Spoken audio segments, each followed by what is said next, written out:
Barossa, also supporting the Lady Eagles. Best setter. Oh, the center, best setter.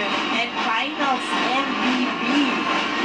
Alam mo, minsan kasi lang mangyari yun eh. That's why a lot of people, a lot of volleyball players were really happy with that choice. Coach Aragala. Tinatawag natin sa kanya today. Ano designation yan? Pwedeng-pwede naman na kasi. Nag-catch Tingnan mo, right away. Instant point. Nakakatuwa rin, ano? And then, yun yung sinasabi natin, yung presence niya dito, di ba? Marami pa rin siya pwedeng magawa. Correct. Hindi lang basta inspirasyon. Correct. Even from a words and guidance. From another player, more experienced player. Imagine a lot of championships. Parang nagulat si Soyo doon, hindi niya naiangat yung bola. Chocolate, also watching in blue. 17-15 is our score. Bea De Leon now, serving. A lot of celebrities watching this game, and yung volleyball talaga. That's how popular volleyball is right now. Oh, I'm sorry. Yes. Bad angle right there from the back row.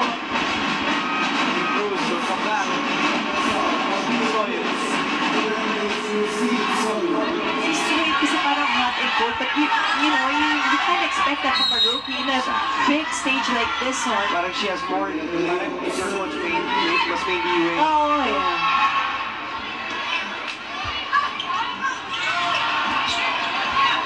Morado underhands it to Morente. Yes, sir. Back set to Morente again. This lead is now at 4.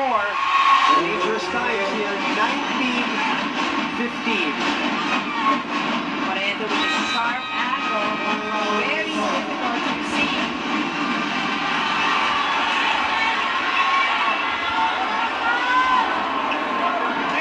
Aggressive lang na muna tayo sa blocking tayo kasi pakinig mo tayo ha.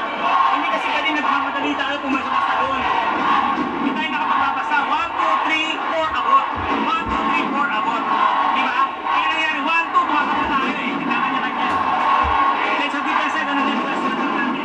Ito yung angle natin, wala.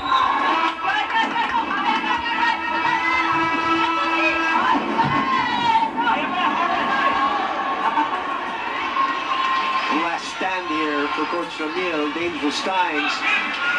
As they're down 4, down 2 sets. They cannot let this slip at this point, and that's the reason why Coach Ramil called that timeout. 19 serving 15. Sayang eh, they were really close. Oh, they were tight. At 15 all, 14 all, and then suddenly Ateneo pulling away. And that's how they make those errors, diba? Yung couple of service errors from the side. Good timeout there by Coach Ramil. Get a point out of it. 16 serving 19.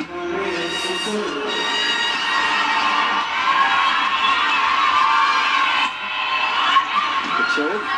Good reception. Jesus is blocked. Morado. Back row. The run was there. And a free ball for Lasal. Fajardo on the second touch for 1-2 play. They get 2 points after that timeout. Ito yung siguro in this game, since we think that everybody should raise their game, siguro si Lee Fajardo were missing the points coming also from her because tama rin naman that she's so focused in distributing the ball. Yeah. But yun na nga yung little things na gano'n, you look at that as ngayon mukhang malaki na siya because it will really help the cause of the team. Always getting themselves to 20.